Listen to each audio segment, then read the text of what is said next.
All right, this is the case of the people of the state of Michigan versus Robert Donald Nelson Jr., case number 253605 FY. Appearances, counsel? Please sit all for the people. And I'm Jeff Harrison. I'm here on behalf of Mr. Nelson, who's joining me at the table. And we are set for a preliminary examination. However, I do note that Ms. Ferravento is Mr. Nelson's attorney, and I know she's had some family issues and isn't here today. Mr. Harrison, how are we going to proceed? It's my understanding that Mr. Nelson would prefer to proceed with Ms. Ferviento. All right.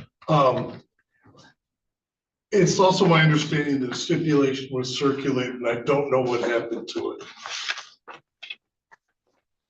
Yes, Your Honor, I can elaborate on that if appropriate. Sure. Your Honor, one of my officers, the one that did the true narc, is unavailable. And I requested a stipend order to adjourn, but I believe the defendant did not want to adjourn. And I was going to ask for a motion to adjourn anyway today to next week. It looks like both officers that I would need next week are available. All right.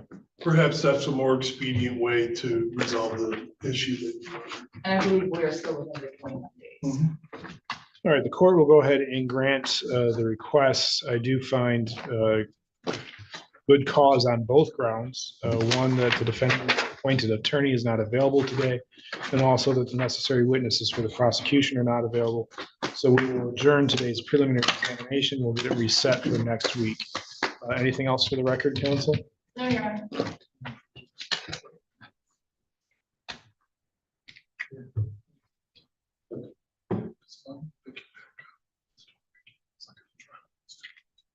Okay.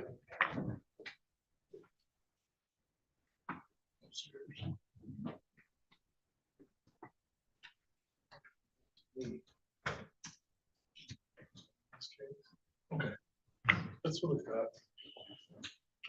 Anything else, Mr. Harrison? Squirrel. Yeah. Okay. Oh, yeah, yeah. Right. Anything else, Mr. Harrison? Nothing further, Your Honor. I'm All right. sorry. Thank you. I thought we had concluded the record. My apologies. You can go with the bailiff. Thank you. Thank you, Your Honor. Court next calls the people of the state of Michigan versus Laura Ann Squire.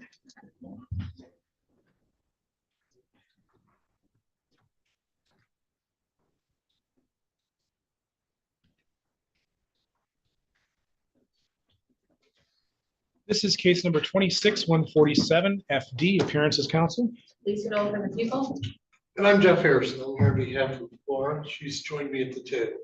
All right, you may be seated. We are here for a preliminary examination, but Mr. Harrison indicated there was a plan for a plea. There is indeed. I circulated the substance use assessment to your staff, and I resent it to Mrs. Dell today. So does everybody have that? I do have it. Okay. Yes, go ahead, Lisa. I'm sorry. Your Honor, the people are offering that if defendant were to plead to OWI second offense, the people would dismiss OWI third, habitual second. That's my understanding as well, Your Honor.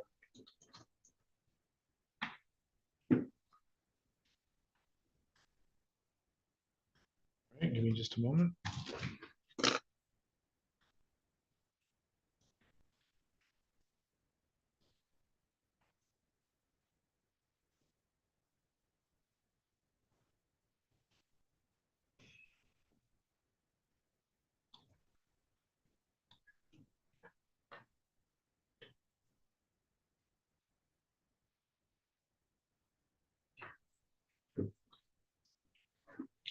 Ms. Squire, have you heard what the attorneys have said the resolution of this case is?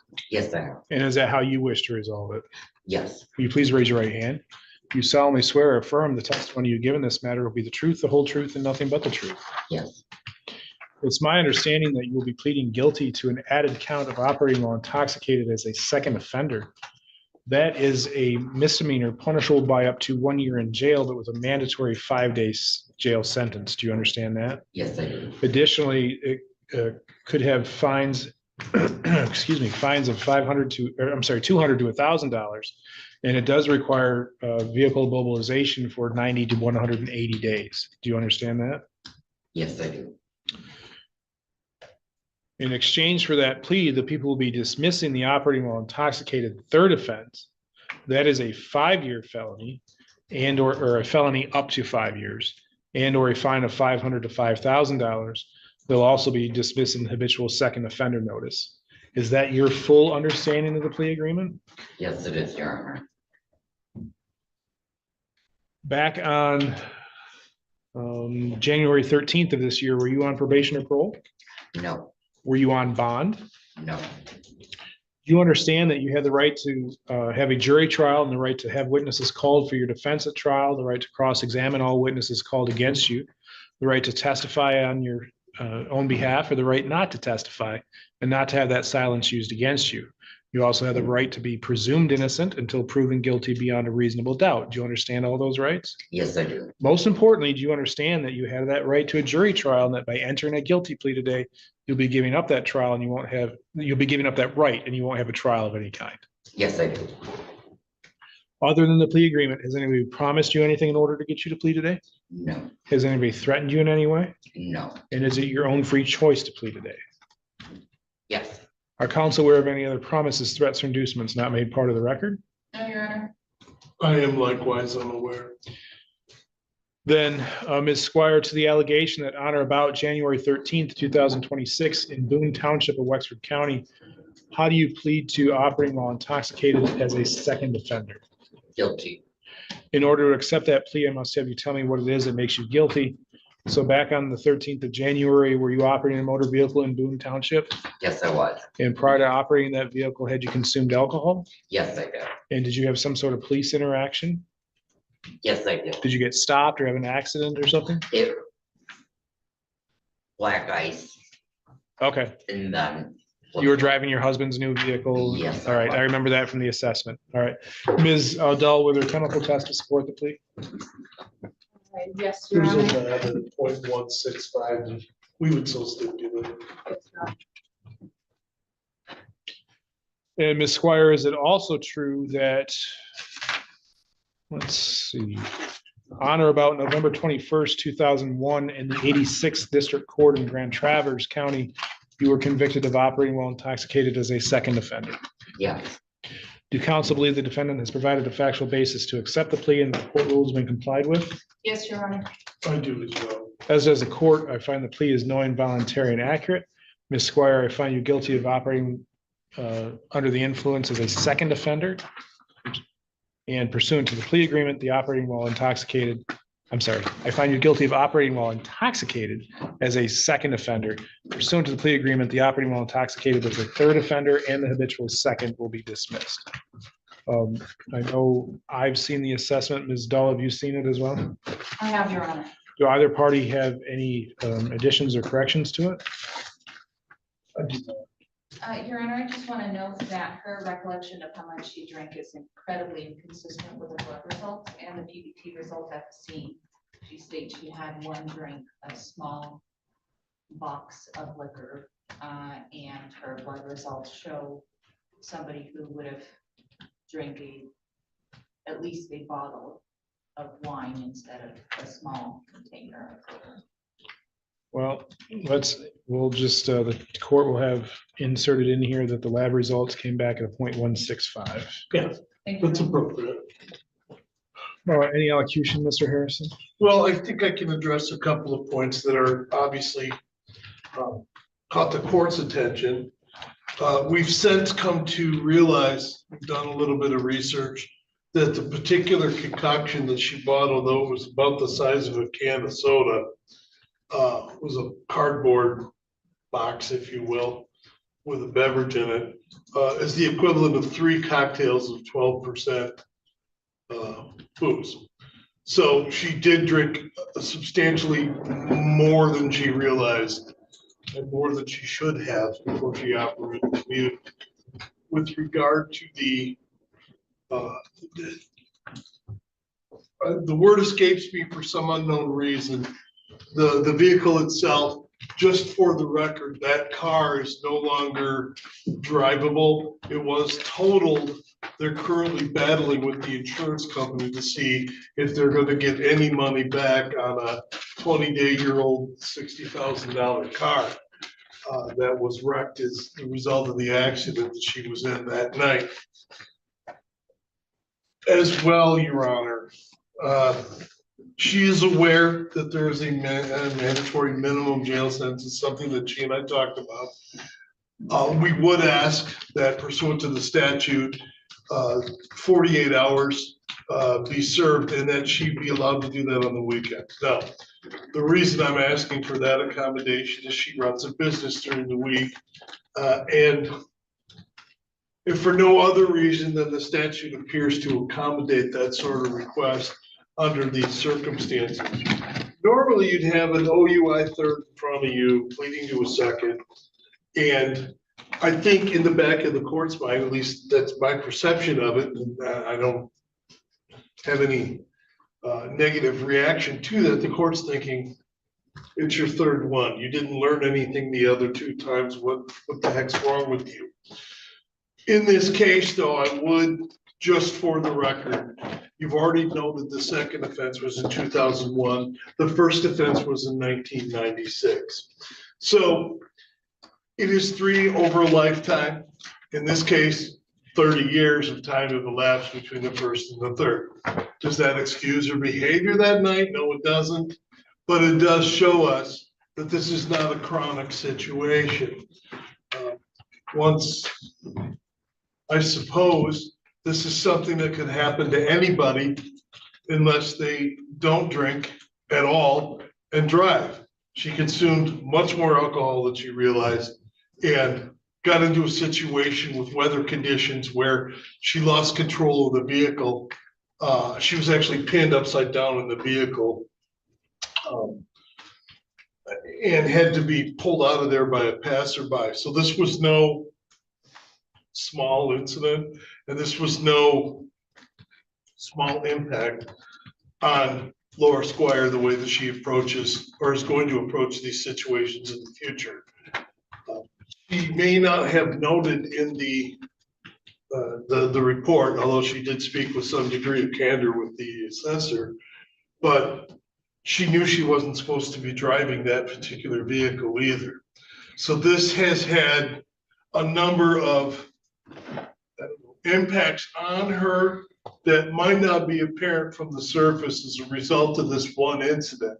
She betrayed the trust of her husband.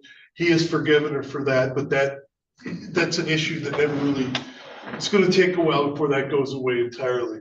She deprived her family of a substantial asset, and she did a really dumb thing for selfish reasons because she felt like she needed to go out and pick up some jewelry that had been repaired, etc., and run a couple errands. Obviously, she had no anticipation whatsoever that it was going to blossom into the full-fledged debacle that it turned into. But here's where we are. I think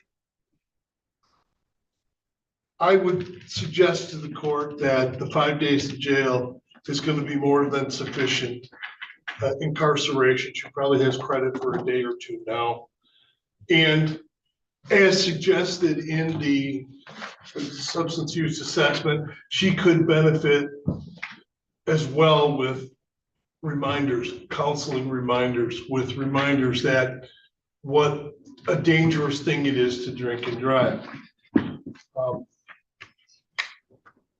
I think as time goes by, this will come to be a much more watershed moment in her life, because I can already tell as far as making future plans that they're already planning around the fact that she will not be drinking or driving in the future. That's what they're planning to stick to. And it's probably a good idea. Thank you. Ms. Dole? This is not an oopsie situation where anything, one of us could have done this. This is somebody who has 2 prior DUI convictions, who had her license revoked, who decided to take a vehicle against the law, and then to further aggravate the situation, drink and continue driving. She knew better. She caused a rollover accident. Luckily, she was the only one injured and there was only property damage. She could have killed somebody. She has clearly not learned what she is allowed and not allowed to do. I believe her substance use assessment was minimized based on what she said she drank. The fact that she had previously been counseled on alcohol use, has gone to AA meetings and still decided to drink and drive. Neither one of which she should have been doing, let alone in a combination. In this case, considering the circumstances, the damage that was done, and the fact that she continued to drive while revoked and then drank and drove, I would ask the court to sentence her to 20 days jail. We are not opposed to having that served on the weekend, so she may maintain her employment. I would ask the court to sentence her to probation for at least a year. It's clear she needs further counseling and further education on alcohol use to make sure that this never happens again. She had all of the restrictions of not driving placed upon her already, and that still didn't keep her from driving. So I would ask the court to impose those sanctions in addition to blood draw reimbursement to the sheriff's department and reimbursement to the prosecution. So she was suspended at the time that this happened? I believe she was revoked, She was revoked. and she can clarify that.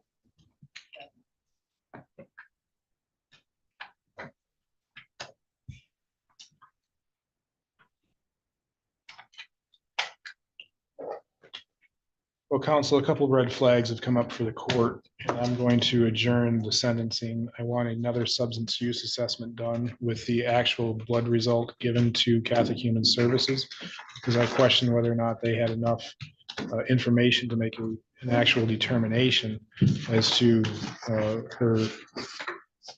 what disorder she may have. I think it should probably also be known to them that she was driving on a suspended license, and what she was actually, and that the drink that she had consumed had, as Mr. Harrison says, the equivalent of 3 cocktails, I believe it is. That's all. So I don't believe that the assessment, at least, I question whether it's accurate based on the missing information. So I am going to adjourn today's sentencing, reorder an assessment, and we'll be back here in a couple of weeks. Okay, thank you. Ms. Squire, just a reminder that your bond conditions continue. You can go out to the front window where you check in and get your next court date. All right, thank you. And Your Honor. it's the doc- Yes, Just a question, does Catholic Human Services normally get a copy of the police report as part of They their don't. assessment? they don't. It's usually all self-report. Is that something that might be helpful in this circumstance? I'm not gonna step on their toes as to how they operate, but Somewhat in her defense, Your Honor, she had not received a copy of the police report until today. So some of the details she may not have purposely fudged, but be that as it well, may. I'm not accusing her of fudging Okay. anything. I just want to make sure that Catholic Human, because there's some gaps in here that Catholic Human Services didn't have, so that's why I'm doing that. I don't take it that I distrust you. It's just, I need some more information, so. Thank you. Okay, you can go out to the front window, and that